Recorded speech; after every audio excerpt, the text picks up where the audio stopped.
나으리, 지금 그 술병에 물을 섞으시면 내년 이맘때 벼락을 맞을 관상이십니다. 헛간 옆에서 개랑 뒹굴던 꼬맹이가 던진 이 한마디에 조선 팔도를 속여온 허풍 대감의 술상이 와르르 무너지고 말았습니다. 저는 얼굴의 주름을 보는 게 아닙니다. 그 주름 사이에 숨겨둔 그 사람의 눈물 자국과 떨리는 심장 소리를 읽는 놈이지요.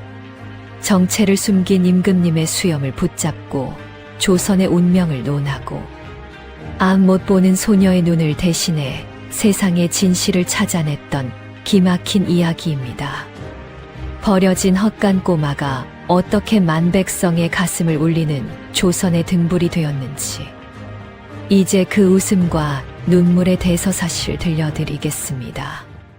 야담 책방의 이야기가 계속될 수 있도록 구독과 좋아요로 응원의 마음을 보내주세요. 그럼 본격적으로 이야기 시작해보겠습니다. 사람들은 저를 보고 헛간에서 개랑 비비며 자란 천덕꾸러기라며 혀를 차곤 했습니다. 하지만 저는 그 차갑고 눅눅한 헛간 바닥에서 세상을 배웠고 사람의 눈빛 하나에 담긴 추악한 본성을 읽는 법을 터득했습니다. 겨울바람이 들이치는 낡은 헛간 문틈 사이로 보이는 세상은 양반들이 걸친 비단 도포보다 비릿한 욕망으로 가득했으니까요. 지푸라기 냄새 자욱한 그 좁은 공간이 저에게는 세상 이치를 담은 거대한 서고였습니다. 제 곁에는 언제나 털이 듬성듬성 빠진 누렁이 복실이가 자리를 지키고 있었습니다. 동네 사람들은 복실이가 그저 밥이나 축내는 흔한 똥개인 줄로만 알았지요. 하지만 제게 복실이는 세상 그 누구보다 정직하고 예리한 최고의 관상가였습니다.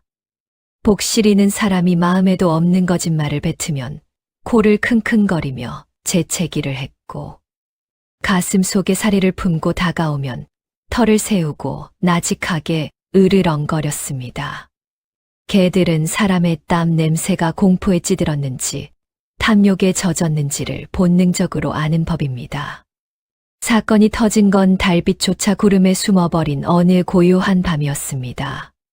술에 잔뜩 취해 비틀거리며 헛간을 지나던 허풍 대감이 갑자기 걸음을 멈추고 제 낡은 헛간 문을 거칠게 발로 찼습니다. 이놈, 내 놈이 감히 내 술병에 물을 섞었다고 장터 바닥에 소문을 내고 다니느냐? 대감의 목소리는 칼날처럼 날카로웠고 불알인 두 눈에는 금방이라도 불꽃이 튈 듯한 기세가 가득했습니다. 하지만 제 눈에는 대감의 호통보다 뒷짐지고 있는 그의 왼손 손가락 끝이 미세하게 떨리는 것이 먼저 들어왔습니다. 그건 분노가 아니라 절대 들키고 싶지 않은 비밀을 들켰을 때 나오는 깊은 두려움의 흔적이었습니다. 저는 복실이의 머리를 천천히 쓰다듬으며 아주 낮은 목소리로 대답했습니다. 나으리, 제가 소문을 낸 건 술병에 물을 섞은 게 문제가 아니라 그 술병 속에 숨겨두신 비밀 서신이 젖을까봐 걱정되어 드린 말씀입니다. 그 순간이었습니다. 대감의 얼굴에서 순식간에 핏기가 가시더니 마치 얼음물을 뒤집어 쓴 사람처럼 눈동자가 경련하듯 떨리기 시작했습니다. 사실 허풍 대감은 술에 미친 파라코가 아니었습니다. 가문을 지키기 위해 일부러 미친 척 연기를 하며 아무도 의심하지 않을 장독대에 비밀의 전가를 숨겨두고 있었던 것입니다. 대감은 제 멱살을 잡으려 손을 뻗었지만 힘이 들어가지 않는 그의 손은 공중에서 허망하게 휘청거렸습니다. 복실이가 조용히 다가가 대감의 때 묻은 도포 자락 끝을 살며시 물어당겼습니다. 복실이가 물고 나온 것은 도포 안쪽 깊숙한 틈에 숨겨진 작은 암호문 조각이었습니다. 저는 사색이 된 대감의 눈을 똑바로 응시하며 아이답지 않은 미소를 지었습니다. 나으리, 관상은 얼굴의 생김새로만 보는 것이 아닙니다. 감추려 애를 쓸수록 풍겨 나오는 그 사람의 절박함으로 보는 것이지요. 대감은 한참 저를 바라보더니 긴 한숨과 함께 툇마루에 주저앉아 허탈한 웃음을 터뜨렸습니다. 그리고는 품 안에서 세월의 때가 묻은 낡은 놀이개 하나를 꺼내 제 손에 쥐어주었습니다. 내 놈이 내 관상을 본 것이 아니라 내 찢어진 가슴속을 보았구나. 이 보잘것없는 헛간에서 오간거래가 조선의 운명을 뒤바꿀 폭풍의 눈이 될 줄은 그 누구도 짐작하지 못했습니다. 허풍대감이 건네준 낡은 놀이개는 제 작은 손바닥 안에서 기묘한 온기를 내뿜고 있었습니다. 그것은 단순한 장식품이 아니라 풍비박산 난 한 가문의 마지막 자존심이자 피눈물 섞인 맹세가 담긴 물건이었지요. 대감은 툇마루에 걸터앉아 먼 산을 보며 한참 동안 말이 없었습니다. 술 냄새 가득하던 그의 숨결에는 이제 형용할 수 없는 고독함과 낡은 종이 냄새가 섞여 나왔습니다. 저는 그저 묵묵히 복실이의 등줄기를 쓸어내리며 대감의 다음 말을 기다렸습니다. 사람들은 제가 이 좁고 터진 헛간에서 어떻게 굶어 죽지 않고 살아남았는지 묻곤 합니다. 의지할 곳 하나 없는 이 거친 세상에서 7살 꼬마가 도대체 무엇을 먹고 무엇을 믿으며 버텼느냐고 말입니다. 사실 제가 살아남은 건 관상을 잘 봐서가 아니라 복실이가 밤마다 물어다 주는 진실의 조각들 덕분이었습니다. 복실이는 동네 사람들이 몰래 버린 음식 찌꺼기나 찾아다니는 흔한 똥개가 아니었습니다. 이 영물은 밤마다 마을 구석구석을 소리 없이 누비며 사람들이 흘린 물건이나 누군가 은밀하게 주고받다 찢어버린 편지 조각들을 물어다 제 발치에 놓아두었지요. 그것들을 하나하나 이어붙이고 꿰어 맞추다 보니 누가 누구와 장터 뒤에서 몰래 만나고 누가 주인의 곳간 열쇠를 복제했는지가 제 머릿속에 한 폭의 지도처럼 그려졌던 것입니다. 말하자면 복실이는 제 눈과 귀였고 저는 그 정보를 바탕으로 사람들의 앞날을 훤히 내다보는 어린 도사, 흉내를 냈던 셈입니다. 너, 내 이름이 강식이라고 했느냐? 대감이 떨리는 목소리로 무거운 정적을 깨고 물었습니다. 저는 고개를 끄덕이며 대답했습니다. 강하고 씩씩하게 살라고 헛간지기 할아범이 지어준 이름입니다. 대감은 헛웃음을 지으며 제 머리를 쓰다듬으려다 손을 멈칫했습니다. 그의 손가락 마디마디에 박힌 굳은 살은 술잔을 든 한량의 것이 아니라 평생 검술을 익힌 무사의 것이었습니다. 파랗고 대감의 낡은 도포 속에 숨겨진 것은 가짜 술병만이 아니었던 것이지요. 그는 10년 전 억울하게 영모로 몰려 멸문지화를 당한 충신의 마지막 호위무사였습니다. 그가 이 더러운 헛간 옆에서 미친 척 연기를 한 이유는 단 하나였습니다. 주군의 마지막 핏줄이 이 근방 어딘가에 살아남아 있다는 소문을 믿고 10년을 기다려온 것입니다. 저는 대감의 눈동자 속에 맺힌 슬픔의 깊이를 읽었습니다. 그것은 죽음보다 깊은 충성심이자 끝내 주군을 지켜내지 못한 자의 비참한 죄책감이었습니다. 나으리, 찾으시는 그 아이는 아마 살아있을 겁니다. 제 말에 대감의 눈이 번쩍 뜨이며 제 가녀린 어깨를 꽉 쥐었습니다. 그걸 내가 얻지 않으냐? 내가 그 아이를 본 적이 있단 말이냐? 저는 복실이가 물어다 준 놀이개와 똑같은 무늬가 새겨진 낡은 보루 상자를 손가락으로 가리켰습니다. 제가 갓난아기 때 담겨 있었다는 그 낡은 나무 상자 말입니다. 대감의 눈에서 굵은 눈물방울이 툭 하고 떨어져 마른 흙바닥을 적셨습니다. 그는 제 앞에 무릎을 꿇고 아이처럼 통곡하기 시작했습니다. 그것은 10년의 세월을 견뎌온 사내의 가장 뜨겁고도 아픈 참회였습니다. 하지만 감동의 순간도 잠시. 복실이가 갑자기 낮은 담장 너머를 향해 날카롭게 지저대기 시작했습니다. 어둠 속에서 시커먼 그림자들이 헛간을 포위하듯 소리 없이 다가오고 있었습니다. 대감은 재빨리 눈물을 닦으며 품 안에서 부러진 검 자루를 꺼내 들었습니다. 포위망을 뚫고 나타난 자들은 최판서의 호위병들이 아니었습니다. 그들은 머리에 털모자를 쓰고 기이한 국도를 든 청나라 무사들이었지요. 그들은 제 이름이 아니라 황금의 눈을 가진 조선의 핏줄을 찾으러 왔다고 외치며 헛간으로 난입했습니다.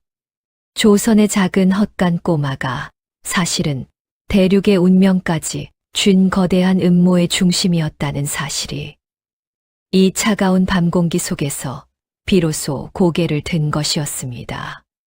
저는 복실이를 품에 꽉 안고 대감의 넓은 등 뒤로 숨으며 속으로 생각했습니다. 청나라 무사들의 곡도가 달빛 아래에서 섬뜩한 원을 그리며 다가오고 있었습니다. 그들의 눈에는 잡이라고는 찾아볼 수 없었고 오직 먹잇감을 발견한 늑대 같은 탐욕만이 이글거리고 있었지요. 대감은 부러진 검, 나를 고쳐 잡으며 제 앞을 가로막아 섰습니다. 그의 등은 태산처럼 넓고 단단해 보였지만 저는 그 근육의 미세한 떨림을 통해 대감이 얼마나 큰 내상을 입은 상태인지 금방 알아챘습니다. 지금 이 순간 무력으로는 이 위기를 넘길 수 없다는 사실을 저는 본능적으로 직감했습니다. 그때였습니다. 담장 너머에서 수십 개의 횃불이 일렁이며 헛간 마당을 대낮처럼 밝히기 시작했습니다.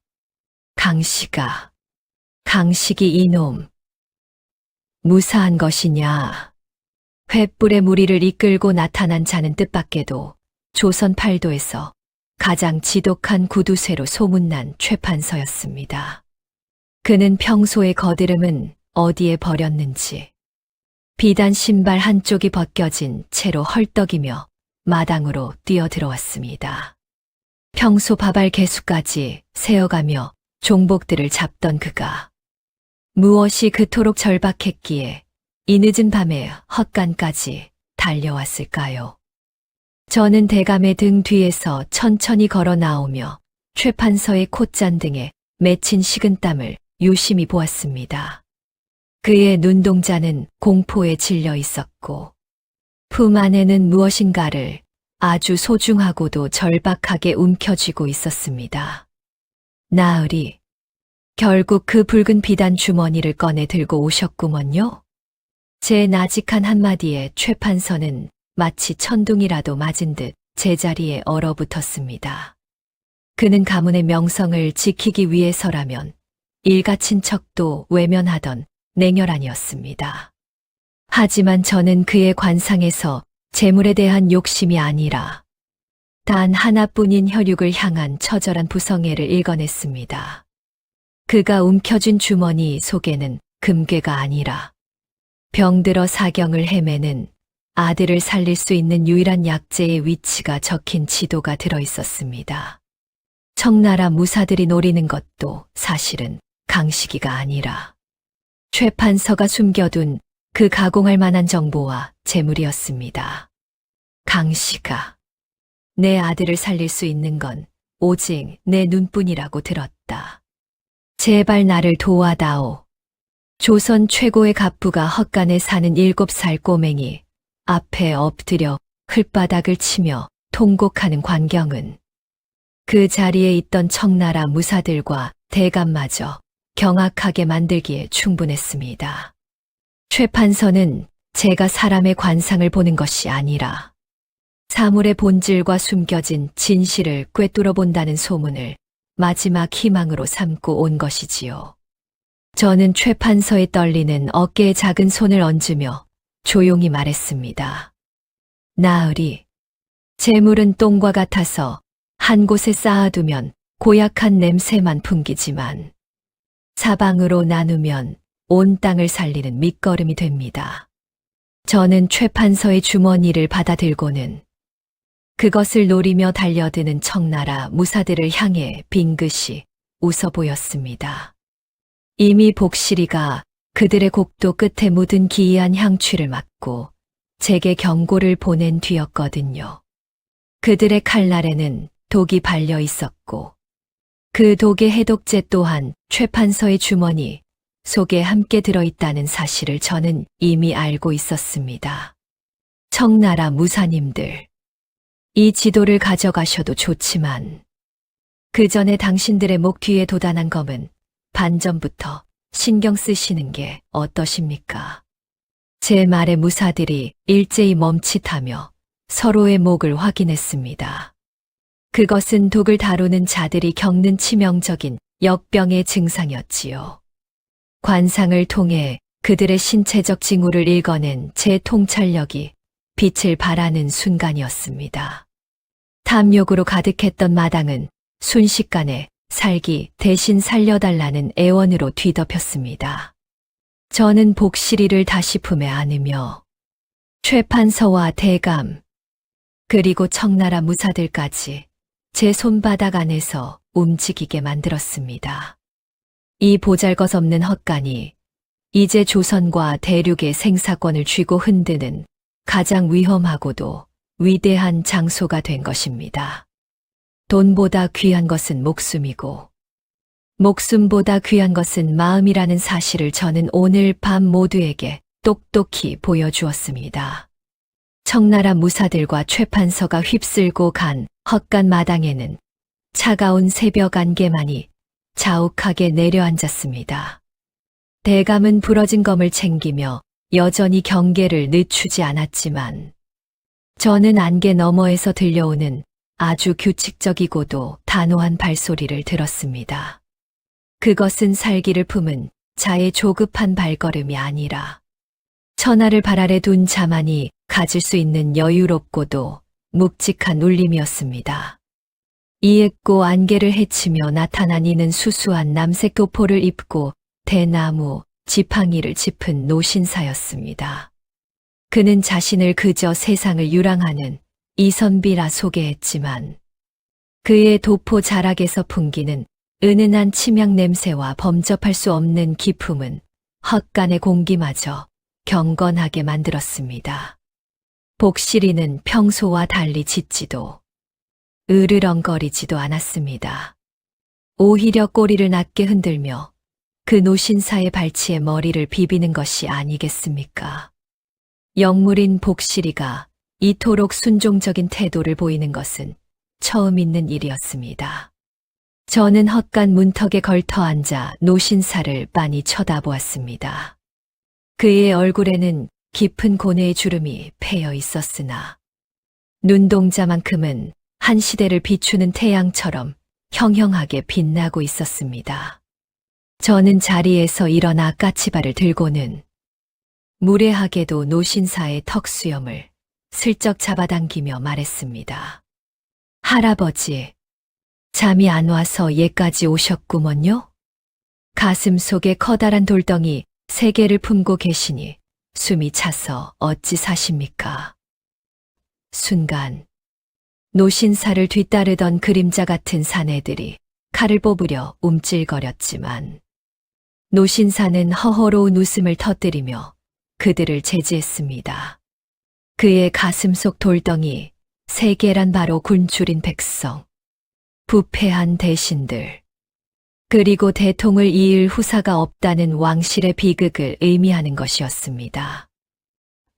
허허, 이 녀석 보게나. 내 수염을 잡고 내 근심을 마치는 꼬마는 내가 처음이구나. 그래, 그 돌덩이를 치울 방법도 내 눈에는 보이느냐? 노신사, 아니 자맹 중인 조선의 임금은 제 앞에 허물없이 주저앉았습니다. 7살 꼬마와 이 나라의 지존이 낡은 헛간 지푸라기 위에서 마주 앉은 것입니다. 저는 대답 대신 바닥에 흩어진 쌀알 몇 개를 모아 임금의 손바닥 위에 올려드렸습니다. 이 쌀알들이 서로 부딪히면 소리가 나지만 한 솥에 들어가 죽이 되면 소리 없이 만인을 배불립니다. 임금님의 마음이 쌀알처럼 따로 노는 대신들을 하나로 녹일 솥이 된다면 그 돌덩이들은 절로 가루가 되어 사라질 것입니다. 임금은 한참 동안 자신의 손바닥에 놓인 작은 쌀알들을 응시했습니다. 그의 눈가에 이슬 같은 눈물이 고였다가 이내 마른 뺨을 타고 흘러내렸습니다.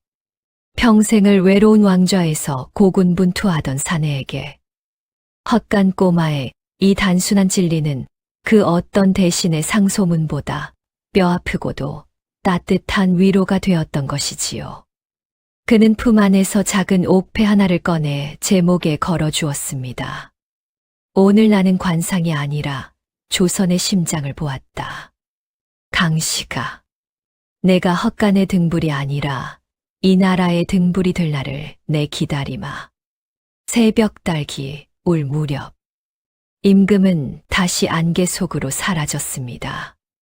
하지만 그가 남긴 옥패는 제 가슴 위에서 조선의 운명처럼 무겁게 빛나고 있었습니다. 복실이는 떠나가는 임금의 뒷모습을 향해 길게 하울링을 하며 경의를 표했습니다. 이제 이 헛간은 단순한 거처가 아니라 조선의 미래가 잉태되는 성지가 되어가고 있었습니다. 임금님이 안개 속으로 사라진 뒤 제 목에 걸린 녹색 옥패는 헛간의 어둠 속에서도 기묘한 빛을 내뿜고 있었습니다. 그것은 단순한 보석이 아니라 조선의 운명을 짊어진 무게였고 7살 꼬마인 제가 감당하기에는 너무나도 벅찬 왕의 약속이었습니다. 대감은 옥패를 빤히 바라보며 복잡한 표정을 지었습니다. 주군의 핏줄을 찾았다는 기쁨과 동시에 이 아이가 짊어져야 할 가혹한 운명에 대한 안타까움이 교차하는 듯 했습니다. 저는 옥패를 만지작거리며 복실이의 귀를 부드럽게 쓰다듬었습니다. 하지만 평화는 길지 않았습니다. 날이 밝자마자 최판서와 청나라, 무사들이 물러간 자리에 이번에는 조정에 부패한 관리들이 보낸 금군들이 들이닥쳤습니다. 그들은 헛간에 괴상한 요술을 부리는 아이가 나타나 임금을 현혹했다는 모함을 받고 저를 잡아 가두려 했습니다. 저는 도포 자락이 너덜너덜해진 채로 헛간 문 앞에 당당히 섰습니다. 제 앞에는 수십 자루의 서슬퍼런 칼날이 겨눠져 있었지만 제 마음은 오히려 새벽물처럼 맑고 고요했습니다. 저는 품 안에서 옥패를 꺼내 드는 대신 어젯밤 임금님이 손바닥에 쥐어주었던 그 하얀 쌀알들을 다시 꺼냈습니다. 관원 나으리들, 이 쌀알들이 보이십니까? 이 쌀알들은 누구의 입에 들어가도 그 사람을 배불리는데 차별이 없습니다. 저는 칼날을 앞세운 그들에게 7살 소년의 순수한 통찰력을 던졌습니다. 당신들이 쥔 그 칼은 한 명을 죽일 수 있지만 백성의 마음을 얻는 자는 10,000명을 살릴 수 있습니다. 임금님이 제게 맡기신 건 권력이 아니라 바로 이 쌀알처럼 소박하고도 정직한 백성의 마음입니다. 제 목소리는 작았으나 헛간 마당 가득히 울려 퍼졌습니다. 칼을 들고 기세를 올리던 금군들은 서로의 얼굴을 바라보며 머뭇거리기 시작했습니다. 사람의 관상을 넘어 그 존재의 본질을 꿰뚫는 제 눈빛 앞에서 탐욕에 찌들었던 그들의 마음 속에도 작은 파문이 일어난 것이지요. 그때 멀리서 임금의 전령이 도착하여 어명을 전했습니다. 강식이를 해치는 자는 영모로 다스릴 것이며 그를 조선의 어린 스승으로 예우하라는 명이었습니다. 대감은 비로소 검을 내려놓고 제 앞에 무릎을 꿇었습니다. 복실이는 꼬리를 세차게 흔들며 마을 사람들을 향해 기분 좋게 지저댔습니다. 저는 이제 헛간을 떠나 더 넓은 세상을 향해 한 걸음을 내딛기로 했습니다. 제가 가진 통찰력이 비단 저 한 몸 편히 살기 위한 것이 아니라 어두운 길을 걷는 백성들의 앞길을 비추는 작은 등불이 되어야 함을 깨달았기 때문입니다. 버려진 헛간 꼬마가 어떻게 만백성의 가슴을 울리는 조선의 등불이 되었는지, 이제 그 전설 같은 이야기가 조선팔도 장터마다 노래로 울려 퍼지기 시작했습니다. 저는 낡은 집신을 고쳐 신고 충성스러운 복실이와 함께 노을 지는 언덕을 넘어갔습니다. 헛간을 떠나 꼬박 보름을 걸어 당도한 한양 도성의 숭례문은 7살 소년인 제 눈의 하늘을 찌를 듯 거대하고 웅장한 괴물처럼 보였습니다.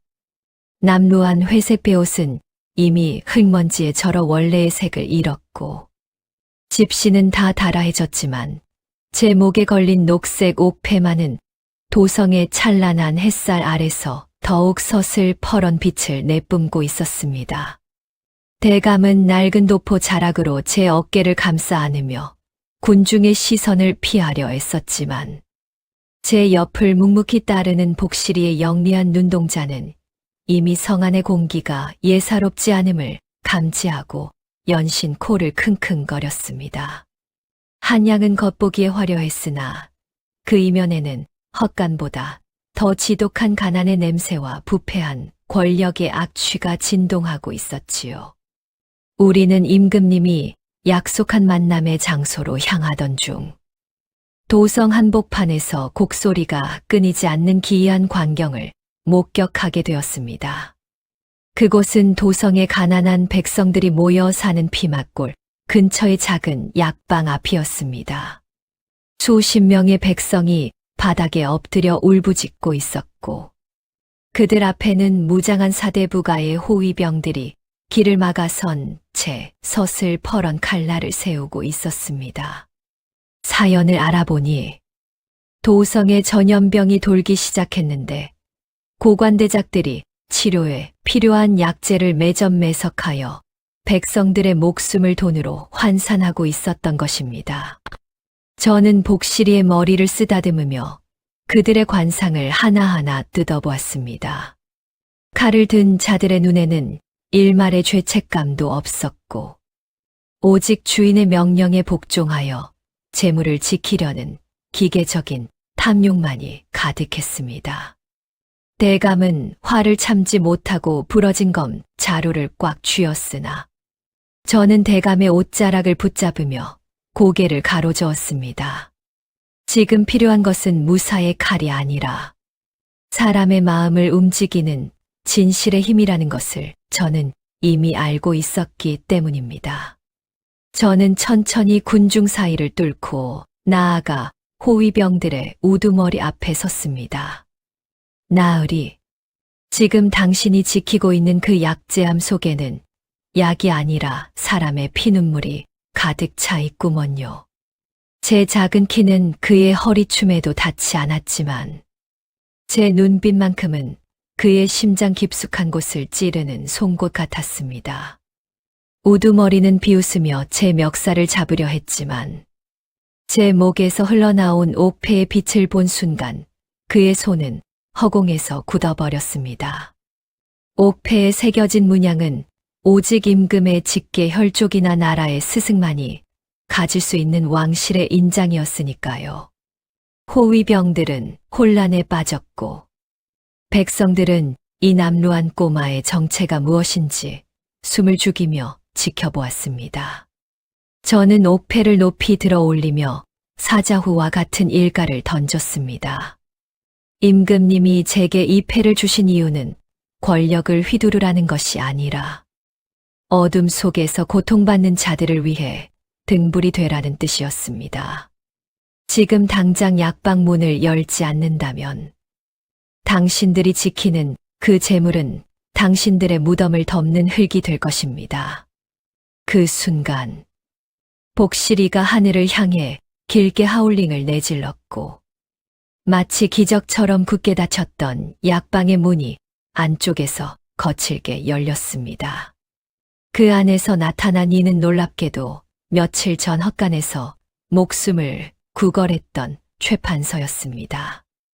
그는 임금님의 명을 받고 이미 약재를 모두 매입하여 백성들에게 나누어 줄 준비를 마친 상태였던 것입니다. 이 모든 것이 강식이, 즉 저를 시험하고 한양 백성들에게 진정한 지도자의 등장을 알리기 위한 임금님의 거대한 안배였음을 저는 비로소 깨달았습니다. 백성들은 환호하며 제 앞에 무릎을 꿇었고 저는 눈물을 흘리는 그들의 손을 하나하나 맞잡아 주었습니다. 7살 꼬마의 작은 손이 조선의 거대한 슬픔을 어루만지는 순간이었습니다. 대감은 멀리서 이 광경을 지켜보며 조용히 미소 지었고 한양 도성에 노을은 그 어느 때보다 따스하고 붉게 우리를 감싸 안았습니다. 이제 저는 더 이상 헛간의 천덕꾸러기가 아니었습니다. 조선의 아픔을 함께 짊어지고 나갈 진정한 어린 성자로서의 첫발을 내딛게 된 것입니다. 이야기는 이제 종장으로 향하며 강식이가 임금과 재회하여 조선의 근간을 바로잡는 위대한 결말을 준비하고 있습니다. 도성 백성들의 우레와 같은 환호성을 뒤로한 채 저는 대감의 묵직한 안내를 받아 마침내 금단의 구역인 거대한 궁궐의 문 앞에 섰습니다. 붉은 칠을 한 높은 문턱은 7살 소년인 제 무릎 높이보다 훨씬 높았고 그 너머로 끝없이 펼쳐진 근정전의 위용은 마치 구름 위에 떠있는 천상계의 집처럼 아득하고 웅장했습니다. 제 몸에 걸친 회색 삼배옷은 보름간의 여정 탓에 여기저기 기운 자국이 가득했고 흙먼지에 절어 원래의 색조차 잃어버린 지 오래였습니다. 하지만 제 목에서 빛나는 그 녹색 옥패만은 도성의 그 어떤 보석보다 서슬퍼런 위엄을 내뿜고 있었습니다. 옆을 따르는 복시리의 발바닥에는 한양까지 걸어오느라 생긴 굳은 살이 가득했지만 녀석의 꼬리는 그 어느 때보다 높게 치켜 세워져 있었습니다. 우리는 길게 늘어선 백관들의 따가운 시선을 한 몸에 받으며 조선의 심장을 향해 한 걸음 한 걸음 당당하게 나아갔습니다. 대신들은 헛간에서 올라온 이 남루한 꼬마와 볼품없는 똥개를 보며 비아냥거리는 수군거림을 멈추지 않았습니다. 어허, 성스러운 대전 마당에 어디 저런 천한 짐승과 거지를 들이는가. 누군가 내뱉은 날선 조롱이 제 귀를 때렸지만 저는 그들을 향해 천천히 고개를 돌려 그들의 관상을 하나하나 꿰뚫어 보기 시작했습니다. 조금 전까지 오만하던 그들의 눈동자가 두려움으로 심하게 흔들리는 것을 보았습니다. 관상이란 단순히 미래를 점치는 요술이 아니라 그 사람이 품은 추악한 욕망의 결을 적나라하게 발라내는 칼날이라는 사실을 그들은 제 서늘한 눈빛을 마주하고서야 비로소 깨달은 모양이었습니다. 마침내 당도한 편전의 깊숙한 곳. 높은 보좌 위에는 자맹 중이던 노신사가 아닌 붉은 익선관을 쓰고 황금빛 용이 수놓아진 골룡포를 입은 조선의 군주가 저를 기다리고 있었습니다. 임금님의 눈은 며칠 전 헛간에서 보았을 때보다 더욱 깊고 인자했으며 동시에 한 나라를 책임지는 통치자로서의 서늘한 무게감이 느껴졌습니다. 임금님은 제가 근처에 다다르기도 전에 보좌에서 내려와 직접 제 앞으로 다가오셨습니다. 주변의 대신들이 법도에 어긋난다며 경악 섞인 만류를 보냈지만 임금님은 그들의 말을 일축하고는 차가운 바닥에 무릎을 굽혀 저와 눈높이를 맞추셨습니다. 강씨가, 아니, 나의 잃어버린 조선의 호나, 너를 이 차가운 궐 안으로 불러들인 것이 혹여 너의 그 맑은 눈을 흐리게 할까봐 어젯밤 잠을 이루지 못했다. 임금님의 그 뜨거운 한마디에는 10년 전 영모의 소용돌이 속에서 지켜내지 못한 충신의 핏줄에 대한 참회와 홀로 헛간에서 버텨온 어린 생명에 대한 미안함이 고스란히 배어 있었습니다. 이때 대신들 사이에서 나직한 비명이 터져 나왔습니다. 임금님이 제 손을 잡는 순간 제 왼쪽 손목에 선명하게 새겨진 붉은 점 3개가 드러났기 때문입니다. 그것은 10년 전 반역의 죄를 뒤집어 쓰고 사라진 세자의 호위무사 가문, 즉 제 친아버지가 가졌던 유일한 혈족의 증표였습니다. 저는 단순히 버려진 고아가 아니라 임금이 직접 임명했던 비밀사법 조직의 수장의 아들이었던 것입니다. 임금님은 제 손목의 점을 보며 아이처럼 통곡하셨습니다. 그 울음소리는 거대한 편전의 천장을 울리고 대신들의 양심을 찔렀습니다. 저는 임금님의 거칠고 주름진 손을 제 작은 두 손으로 꼭 잡으며 빙긋이 웃어 보였습니다. 전하, 궐의 화려한 단청 아래 있든 겨울바람이 들이치는 낡은 헛간 지푸라기 위에 있든 사람의 진심은 변하지 않는 법입니다. 제가 보고 배운 세상의 이치는 화려한 경전 속에 있지 않았고 배고픈 이의 거친 숨소리와 자식 잃은 어미의 눈물 속에 있었습니다. 저는 제 목에 걸린 옥패를 조심스럽게 벗어 임금님의 손바닥 위에 다시 올려드렸습니다. 그리고는 편전 안을 가득 채운 대신들을 향해 천천히 고개를 돌렸습니다. 이 옥패는 전하께서 주신 신표이나 제가 오늘 이 자리에 선 이유는 제 억울한 핏줄을 복수하기 위함이 아닙니다. 관상을 봐주는 것은 그 사람의 운명을 마치기 위함이 아니라 그 사람이 가야 할 올바른 길을 찾아주기 위함이니까요.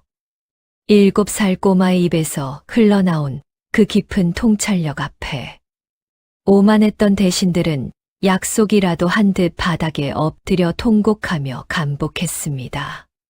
하지만 감동도 잠시. 복실이가 갑자기 임금님의 보좌 뒤편을 향해 낮게 으르렁거리기 시작했습니다. 그림자 속에 숨어 있던 누군가가 독이 든 향로를 피우고 있었던 것입니다. 저는 임금님을 밀쳐내며 소리쳤습니다. 전하, 보좌 아래를 보지 마시고 당신 옆에 가장 오래 서 있던 자의 그림자를 보십시오.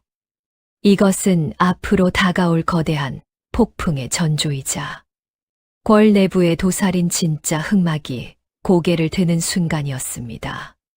저는 깨달았습니다. 이제 이 싸움은 헛간의 생존 경쟁이 아니라 조선이라는 거대한 판을 지키기 위한 7살 꼬마의 위대한 전쟁이 될 것임을 말입니다.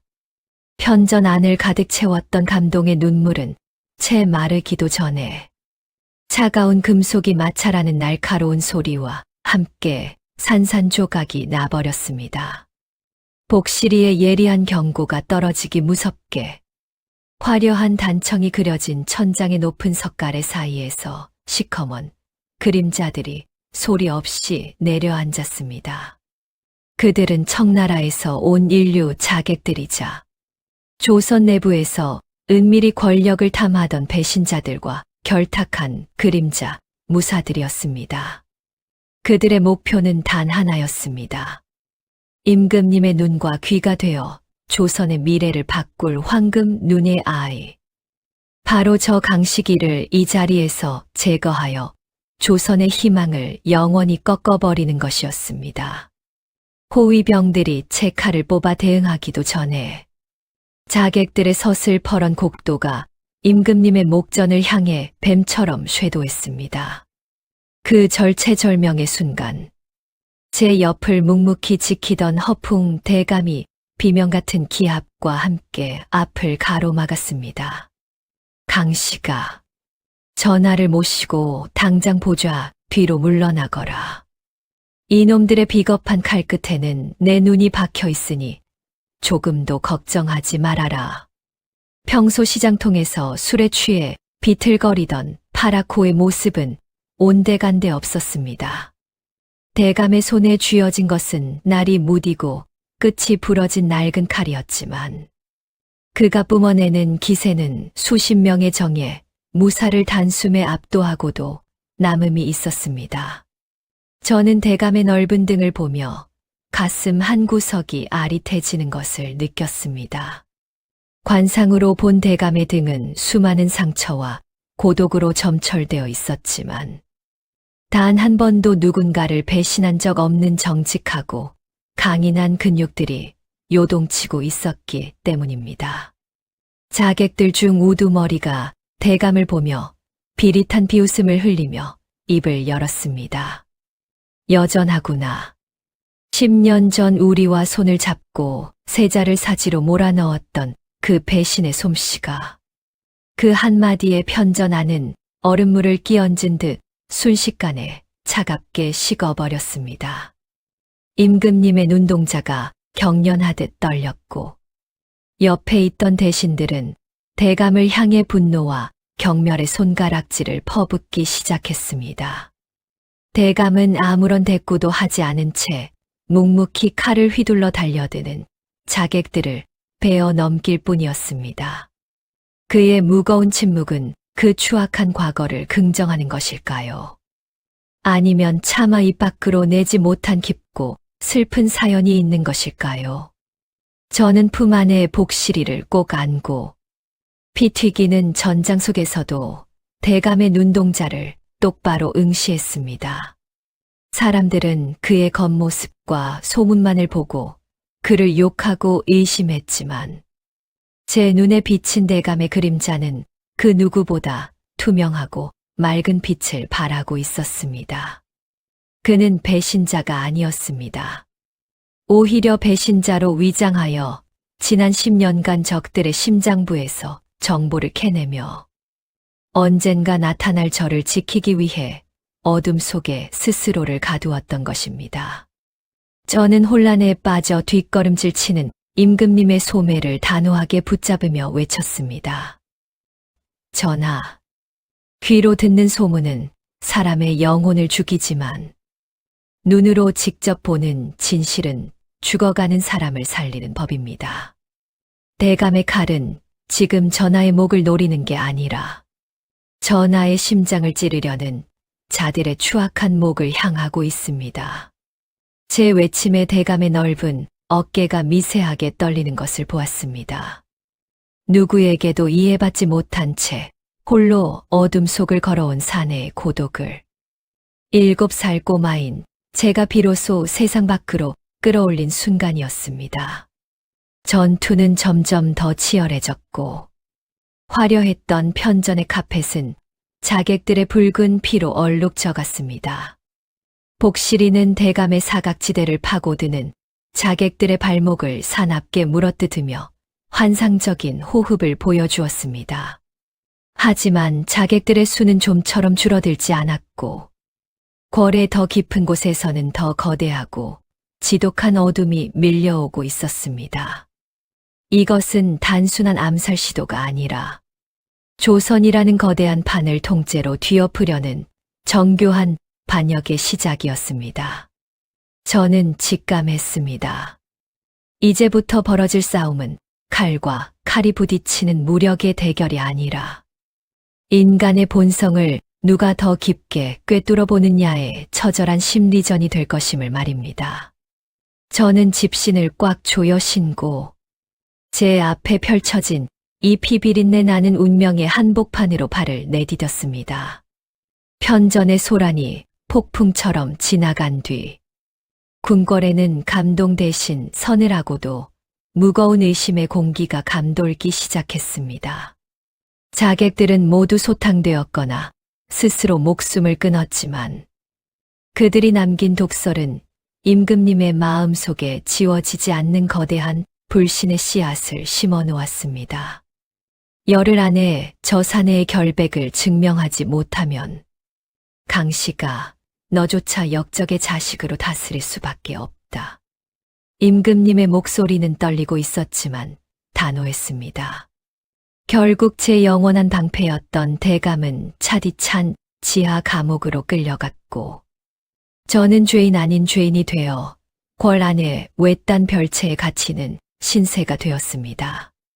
호화로운 비단요가 깔려 있었지만 제게는 헛간에 거친 지푸라기보다 훨씬 더 딱딱하고 차갑게 느껴졌습니다. 저는 별채의 창살 틈으로 비치는 달빛을 보며 아무것도 먹지 못한 채 웅크리고 앉아있는 복실이의 머리를 쓰다듬었습니다. 복실아, 사람들은 참으로 이상하지. 눈앞에서 목숨을 구해준 칼날보다 귀로 흘러들어온 독한 말 한마디를 더 믿으니 말이야. 그런데 그때였습니다.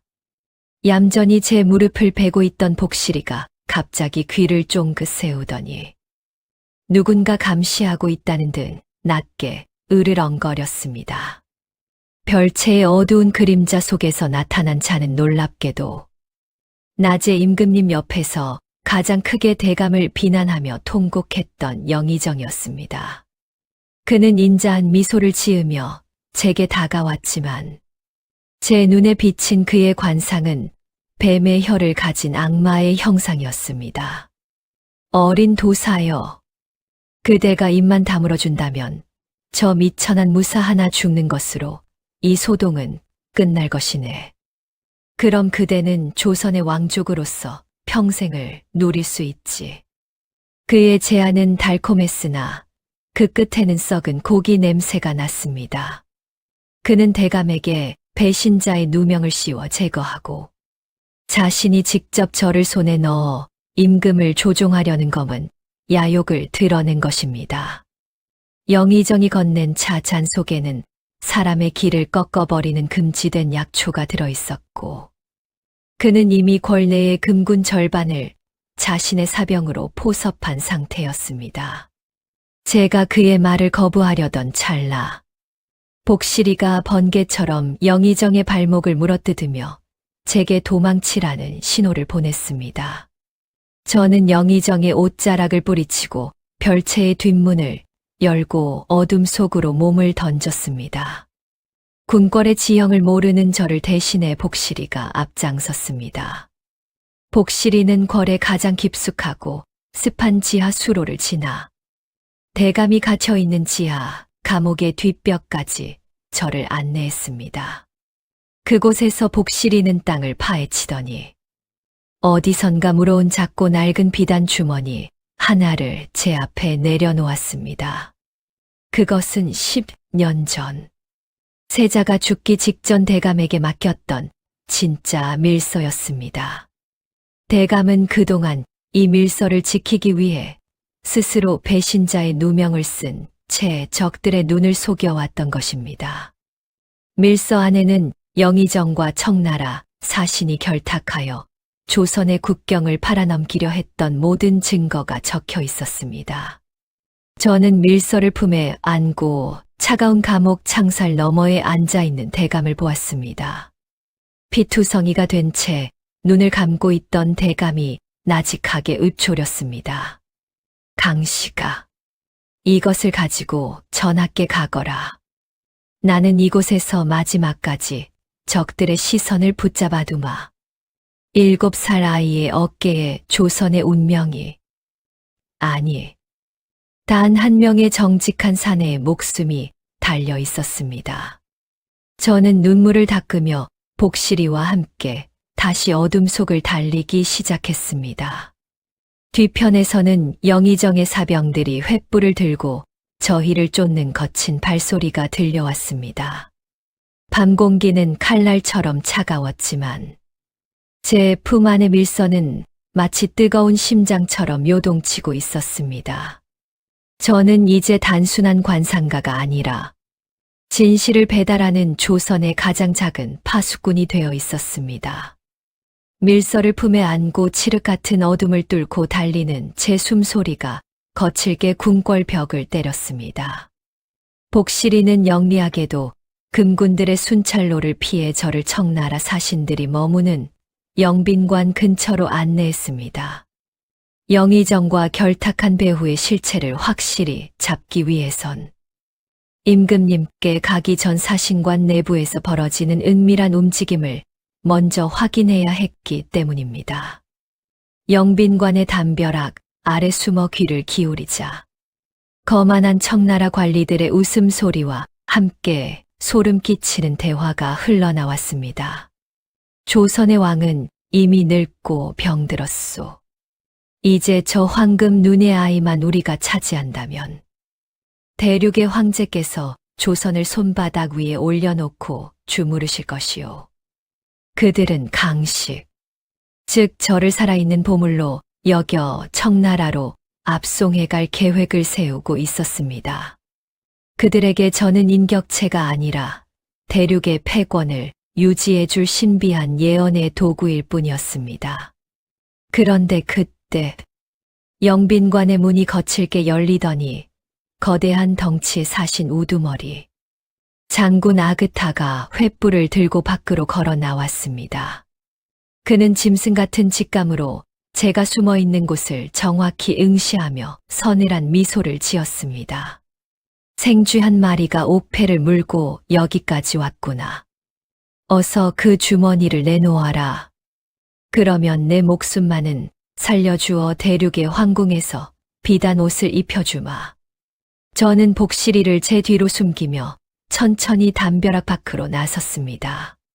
제 품속의 밀서가 바스락거리는 소리가 유난히 크게 들렸습니다. 장군 아그타가 제 눈을 마주하는 순간 그의 당당하던 기세가 순식간에 무너지며 뒷걸음질을 친 것입니다. 그는 청나라 전설 속에서만 전해지던 황금 눈의 파수꾼을 제 눈동자 속에서 목격했습니다. 그의 관상은 용맹한 장군이었으나 그의 운명은 오늘 이 자리에서 아이의 말 한마디에 의해 무너질 모래성에 불과했습니다. 장군, 당신의 손에 쥔 횃불은 지금 당신의 등을 태우고 있소이다. 당신이 섬기는 황제는 이미 당신을 버리고 다른 사신을 보냈으니 지금 당장 조선의 땅을 떠나지 않으면 당신은 고향으로 돌아갈 수 없을 것이요. 제 목소리는 낮았지만 영빈관 마당 전체를 압도했습니다. 아그타는 자신의 비밀 통신 내용을 제가 알고 있다는 사실에 경악하며 무기를 떨어뜨렸습니다. 관상을 통해 그가 가진 불안의 뿌리를 건드린 것이지요. 그 틈을 타 복실이가 아그타의 발치를 가로지르며 군사들의 시선을 분산시켰습니다. 저는 멈추지 않고 다시 달리기 시작했습니다. 뒤편에서 아그타의 분노 섞인 외침이 들려왔지만 이미 사신관 내부의 공기는 불신과 두려움으로 가득 찼습니다. 이제 밀서를 전달할 마지막 관문인 임금님의 침소만이 남았습니다. 하지만 궐 안의 모든 횃불이 일제히 켜지며 금군들이 저를 포위하기 시작했습니다. 영의정의 최후 발악이 시작된 것입니다. 저는 옥패를 꽉 쥐고 중얼거렸습니다. 복실아, 우리가 헛간에서 보았던 그 가장 어두운 밤을 기억하니? 그 밤이 지나야만 진짜 해가 뜨는 법이란다.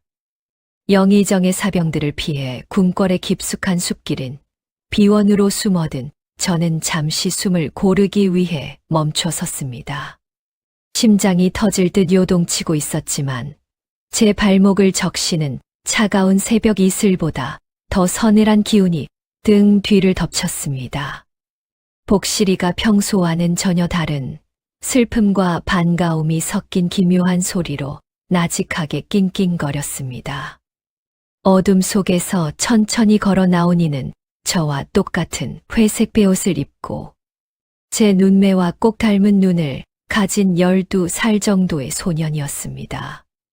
놀랍게도 도성 곳곳에서 저를 사칭하며 어린 성자가 민심을 버리고 왕의 사냥개가 되었다는 헛소문을 퍼뜨리던 가짜 도사의 정체였습니다.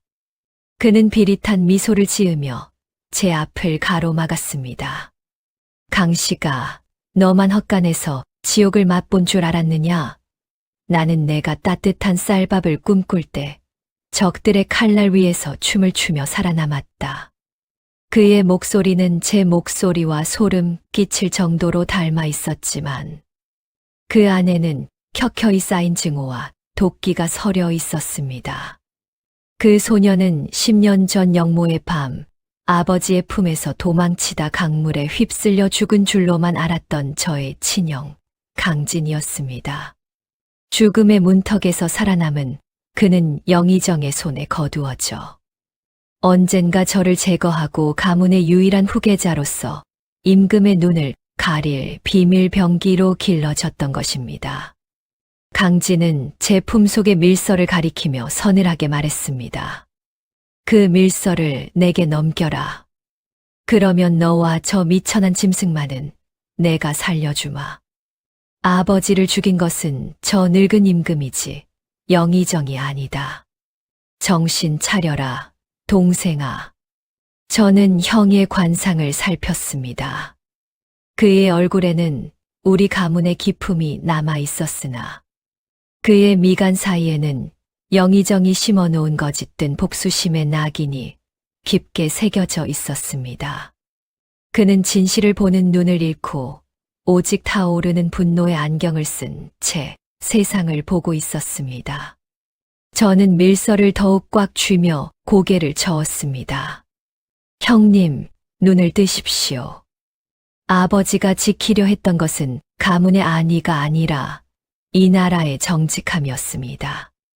영의정은 형님의 손에 칼을 쥐어준 것이 아니라 형님의 영혼을 도려낸 것입니다. 강진은 분노하며 소매 속에서 예리한 단검을 꺼내 들었습니다. 복실이가 형과 저 사이를 가로막으며 앞발을 세웠지만 예전의 주인이었던 강진을 차마 물지는 못하고 애처롭게 짓기만 했습니다. 형제 간의 비극적인 대치가 궁궐의 침묵을 찢어놓을 듯 팽팽했습니다. 하지만 저는 칼을 든 형의 손이 떨리고 있음을 보았습니다. 관상이란 얼굴뿐만 아니라 그 사람이 뿜어내는 기색을 읽는 것입니다. 형의 기색은 저를 죽이고 싶은 증오가 아니라 누구에게도 사랑받지 못한 채 도구로 이용당해온 아이의 서러운 울음소리였습니다. 저는 칼날 앞으로 한 걸음 다가갔습니다. 나를 죽여서 형님의 갈증이 풀린다면 그리하십시오. 하지만 이 밀서가 전하께 닿지 않는다면 아버지는 2번 죽게 되는 것입니다. 그 순간 멀리서 영의정의 군사들이 횃불을 들고 숲을 에워싸기 시작했습니다. 이제 선택의 시간이 다가왔습니다. 형제가 서로의 목에 칼을 겨눌 것인가? 아니면 10년 만에 맞잡은 손으로 거대한 악에 맞설 것인가? 새벽 공기는 갈수록 무거워졌고 복실이의 눈동자에는 두 주인을 향한 애끓는 충정이 눈물처럼 맺혔습니다. 형님의 떨리는 칼날을 뒤로 한 채 저는 안개의 자욱한 비원을 빠져나와 임금님의 침소인 강령전으로 향했습니다. 복실이는 제 옷자락을 물어당기며 가장 어두운 복도 끝 감시가 소홀한 좁은 문으로 저를 안내했습니다. 멀리서 영의정의 군사들이 지르는 함성이 들려왔지만 이곳 침소 주변은 이상하리만큼 정막만이 감돌고 있었습니다. 그것은 평화가 아니라 거대한 폭풍이 몰아치기 직전에 숨 막히는 진공 상태와도 같았습니다. 문틀 사이로 새어나오는 희미한 촛불 아래 임금님은 홀로 앉아 식어버린 수라상을 마주하고 계셨습니다. 노쇠한 군주의 어깨는 며칠 사이 더 작아 보였고 보좌 뒤에 드리워진 그림자는 마치 거대한 심연처럼 그분을 집어삼키려 하고 있었습니다. 저는 숨을 몰아쉬며 문을 열고 뛰어 들어갔습니다. 전하, 드시면 안 됩니다. 그 수라상에는 음식의 맛이 아니라 죽음의 향기가 배어 있습니다. 임금님은 놀라 숟가락을 멈추셨지만 이내 인자한 미소를 지으며 저를 바라보셨습니다. 강씨가 너였구나. 이 야밤에 온몸이 흙투성이가 되어 어찌 여기까지 왔느냐. 영의정이 말하길 너는 이미 사신들과 함께 길을 떠났다 하더구나. 임금님의 눈동자는 이미 반쯤 흐려져 있었습니다. 영의정이 매일 조금씩 차에 섞어 올린 만성 독약이 왕의 총명함을 갉아먹고 있었던 것입니다. 저는 품 안에서 복실이가 물어온 붉은 비단 주머니와 대감의 밀서를 꺼내 임금님의 상 위에 내려놓았습니다. 전하, 영의정은 전하의 눈을 가리고 조선의 대지를 팔아넘기려 하고 있습니다. 여기 그가 청나라 사신과 주고받은 밀약의 증거가 있습니다. 그리고 제가 말을 마치기도 전에 닫혀있던 병풍 뒤에서 서늘한 목소리가 들려왔습니다. 그리고 그 아이는 지금 역적의 혈육으로서 임금을 시해하려 침입한 것이지요. 안 그렇습니까, 전하? 영의정이었습니다. 그는 이미 승리를 확신한 듯 평소의 비굴한 웃음기를 싹 걷어낸 채 차가운 눈빛으로 저를 내려다보고 있었습니다. 영의정이 가리킨 수라사 위 은수저는 여전히 하얗게 빛나고 있었습니다. 비상을 비롯한 일반적인 독이라면 은수저가 검게 변했어야 했지만 그가 사용한 것은 오직 관상을 보는 자만이 그 기운으로 알아챌 수 있는 서역의 무색무취한 식물독이었던 것입니다. 임금님은 혼란스러운 듯 저와 영의정을 번갈아 보셨습니다.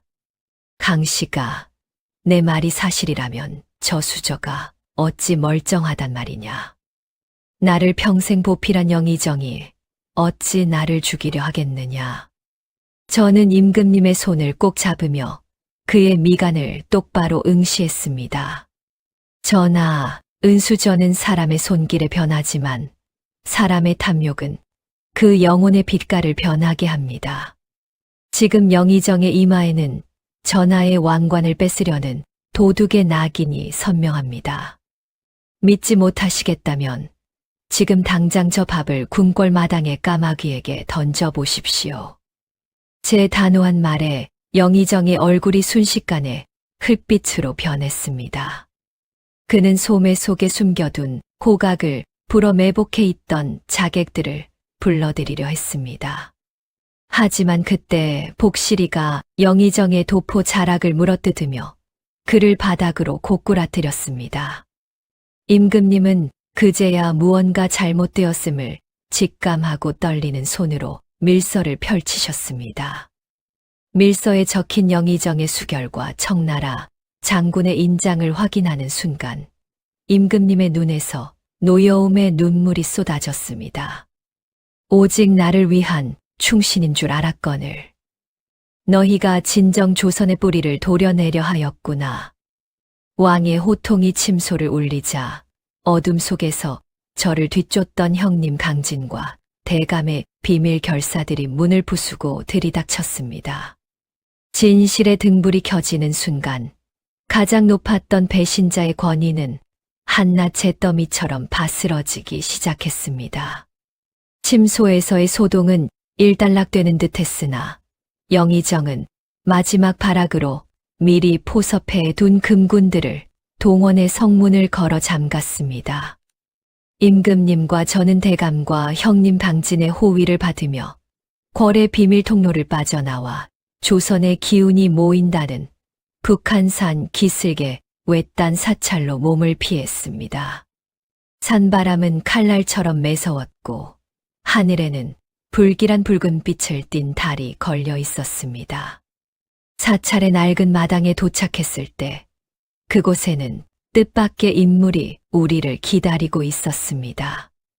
그것은 평생을 자비로운 미소로 백성을 굽어살피던 임금님의 어머니이자 이 나라의 가장 높은 어른인 대비였습니다. 임금님은 충격에 휩싸여 무릎을 꿇었습니다. 어마마마, 어찌 이곳에 계십니까? 영의정의 반역을 피해 피신하신 것입니까? 하지만 대비의 손에는 염주 대신 차가운 청나라 황제의 밀지가 들려 있었습니다. 영의정을 조종하고 청나라와 결탁하여 자신의 친아들인 임금을 폐위시키려 했던 진짜 흑막은 바로 대비였습니다. 그녀는 자신의 가문이 영원한 권력을 누리기 위해 총기 있는 아들 대신 꼭두각시가 될 가짜 혈통을 왕위에 올리려 했던 것입니다. 저는 대비의 얼굴을 가만히 응시했습니다. 그녀의 관상은 고귀한 봉황의 모습이었으나 그 이면에는 자식을 잡아먹고 둥지를 독차지하려는 독사의 기운이 서려 있었습니다. 대비는 저를 향해 서늘한 웃음을 지었습니다. 7살 꼬마가 세상을 다 아는 척하더니 결국 제 발로 사지로 걸어왔구나. 내 그 잘난 눈으로 내 운명도 보았느냐? 내가 이 나라의 주인이 될 상이더냐?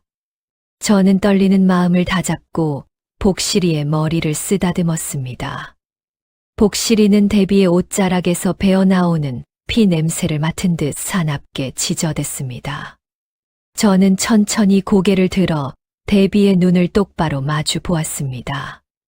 대비 마마의 얼굴에는 왕의 어머니가 될 상은 있으나 왕을 낳을 덕은 이미 사라졌습니다. 지금 마마의 머리 위로 지는 저 붉은 달은 조선의 국군이 아니라 마마의 탐욕이 타오르다 남은 죄입니다. 마마가 부른 청나라의 군사들은 이미 압록강에서 대감의 비밀 결사들에게 가로막혔습니다. 제 말이 끝나기가 무섭게 산 아래에서 거대한 봉화불이 피어올랐습니다. 그것은 대감이 미리 준비했던 신호였습니다. 청나라 사신과 영의정이 믿고 있던 외부의 지원군이 차단되었다는 증거였습니다. 대비의 얼굴이 순식간에 일그러졌습니다. 권력이라는 마약에 취해 혈육마저 등졌던 그녀의 최후는 비참했습니다. 임금님은 통 안에 눈물을 흘리며 고개를 돌렸고 저는 그 비극적인 모자의 뒷모습을 보며 깨달았습니다. 관상이란 결국 그 사람이 걸어온 선택의 길들이 얼굴에 새겨진 지도라는 것을 말입니다. 이제 남은 것은 단 하나, 광화문 앞에 모인 백성들에게 진실을 알리고 무너진 조선의 정의를 바로 세우는 일뿐이었습니다. 저는 집신끈을 다시 꽉 묶었습니다. 제 옆엔 10년 만에 되찾은 형님과 목숨보다 소중한 벗 복실이가 있었습니다. 북한산의 붉은 달이 서산으로 넘어가고 마침내 조선의 운명을 결정지을 결전의 아침이 밝았습니다. 임금님과 저는 대감, 그리고 형님 강진의 호위를 받으며 백성들이 구름처럼 모여든 광화문 앞으로 나아갔습니다. 성벽 위에는 영의정과 그의 남은 추종자들이 서슬퍼런 칼날을 세우고 있었지만 성문 아래 모인 수만 명의 백성은 이미 진실을 갈구하는 거대한 파도가 되어 있었습니다. 저는 복실이를 앞세워 성문 앞 가장 높은 단상 위에 올랐습니다. 7살 아이의 작은 체구였지만 제 등 뒤에는 10년을 버텨온 대감의 의리와 죽음에서 돌아온 형님의 눈물, 그리고 임금님의 신뢰가 묵직한 오라가 되어 저를 감싸고 있었습니다. 저는 목에 걸린 녹색 옥패를 높이 치켜들었습니다. 아침 햇살을 받은 옥패가 눈부신 빛을 내뿜으며 광화문 광장을 가득 메웠습니다. 백성들이여, 여러분의 눈앞에 선 저 관리들의 얼굴을 보십시오. 저들의 이마에 새겨진 것은 나라시를 걱정하는 주름이 아니라 여러분의 피와 땀을 가로채 세운 탐욕의 성벽입니다. 제 목소리는 광장을 가득 메운 백성들의 귓가를 울리고 가슴 속 깊은 곳까지 파고들었습니다. 영의정은 성벽 위에서 저를 향해 화살을 쏘라 명했지만 활을 든 금군들의 손은 이미 심하게 떨리고 있었습니다. 그들 역시 누군가의 아들이자 아버지였고, 제 눈동자 속에 비친 자신들의 부끄러운 자화상을 보았기 때문입니다. 저는 성벽 위에서 겁에 질린 채 서 있는 영의정을 손가락으로 가리켰습니다. 영의정, 당신의 관상에는 평생 남을 속여온 간교함이 서려 있으나 오늘 이 자리에서 당신의 운명은 끝이 났소. 당신이 믿었던 데비마마의 밀지와 청나라의 약속은 이미 한낱째가 되어 흩어졌음을 정녕 모른단 말이오. 그 순간 성문이 육중한 소리를 내며 안쪽에서부터 서서히 열리기 시작했습니다. 성문을 연 것은 임금의 정규군이 아니라 제 목소리에 감복하여 스스로 무기를 내려놓고 민심에 합류한 일반 병사들과 성 안의 하층민들이었습니다. 백성들은 너나 할 것 없이 집신을 던지고 함성을 지르며 성 안으로 밀고 들어갔습니다. 피 한 방울 흘리지 않고 오직 진실의 힘으로 견고했던 부정부패의 성벽을 허물어뜨린 것입니다. 복실이는 승리를 확신한 듯 성문 앞에서 가장 높게 지저댔고, 대감과 형님은 백성들의 길을 열어주며 뜨거운 눈시울을 불켰습니다. 영의정은 그 자리에서 스스로 관을 벗고 무릎을 꿇었으며, 그를 따르던 무리들도 거대한 민심의 파도 앞에 낙엽처럼 쓰러졌습니다. 임금님은 백성들 앞에 직접 나서서 당당하게 선언하셨습니다. 오늘 조선은 다시 태어났다. 이 7살 소년이 지켜낸 것은 나의 목숨이 아니라 바로 조선에 꺾이지 않는 양심이다. 백성들은 제 이름을 연호하며 환호했고, 저는 그 뜨거운 함성 속에서 비로소 아버지가 그토록 지키고자 했던 정의의 실체를 확인했습니다. 하지만 모두가 승리의 기쁨에 취해 있을 때, 저는 조용히 옥패를 내려놓고 복실이의 목을 꼭 끌어안았습니다. 화려한 궁궐의 단청보다 이제는 멀리 숲속에서 기다리고 있을 낡은 헛간의 지푸라기 냄새가 그리워지기 시작했습니다. 이 거대한 소동의 끝에서 제가 가야 할 마지막 길은 과연 어디일까요? 도성은 축제 분위기로 가득 찼고, 궐 안에는 저를 조선의 국사로 추대하려는 대신들의 상소문이 산더미처럼 쌓였습니다. 임금님은 제게 황금으로 수놓은 비단옷과 보석이 박힌 관을 내리시며 평생 궐 안에서 부귀영화를 누리며 곁을 지켜달라고 간곡히 청하셨습니다. 하지만 저는 화려한 비단옷 대신 처음 헛간을 나설 때 입었던 해지고 때 묻은 회색 삼배옷을 다시 꺼내 입었습니다. 임금님은 못내 아쉬운 표정으로 저를 바라보시며 물으셨습니다. 강씨가 이 모든 영광을 뒤로하고 어찌 다시 그 비바람치는 헛간으로 돌아가려 하느냐? 내 공적이라면 이 나라의 2인자 자리가 부족함이 없거늘. 저는 임금님께 깊이 절을 올린 뒤 창밖의 먼 산을 바라보며 나직하게 대답했습니다. 전하, 비단옷은 몸을 따뜻하게 하나 백성의 추위를 잊게 만들고, 높은 의자는 몸을 편하게 하나 낮은 곳에 신음소리를 듣지 못하게 합니다. 제 눈이 맑음을 유지할 수 있었던 것은 화려한 단청 아래가 아니라 먼지 날리는 길 위에서 사람들의 진짜 삶을 보았기 때문입니다. 혼자 떠나려던 제 앞에 관복을 벗어 던지고 낡은 칼 한 자루만 챙긴 대감과 아버지가 남긴 유품을 챙긴 형님 방진이 서 있었습니다. 강씨가 내가 가는 길에 똥 치울 사람 하나는 있어야 하지 않겠느냐? 이 늙은이도 이제야 비로소 숨을 좀 쉴 것 같구나. 대감의 껄껄거리는 웃음소리에 복실이가 꼬리를 세차게 흔들며 화답했습니다. 우리는 혈연으로 맺어진 가문보다 더 단단한 서로의 영혼을 알아보는 진짜 가족이 되어 궁궐의 높은 문을 나섰습니다. 백성들은 궐문 앞까지 나와 저희의 앞길에 꽃잎 대신 자신들의 소중한 보리 주머니를 놓아주며 배웅했습니다. 그것은 금은보화보다 훨씬 묵직하고 따뜻한 진심의 무게였습니다. 다시 돌아온 낡은 헛간은 여전히 바람이 들이치고 허름했지만 그곳에는 이제 예전과 다른 기운이 감돌고 있었습니다. 사람들은 더 이상 저를 저주받은 아이라 부르지 않았고 마음이 아픈 자와 길을 잃은 자들이 등불 하나에 의지해 먼 길을 찾아왔습니다. 저는 그들의 관상을 보며 미래를 예언해주는 대신 그들의 낡은 손을 잡아주며 스스로 나아갈 용기를 심어주었습니다. 사람의 운명은 얼굴의 생김새에 갇혀 있는 것이 아니라 그 얼굴로 누구를 향해 웃어주느냐에 따라 매일 조금씩 변하는 법입니다.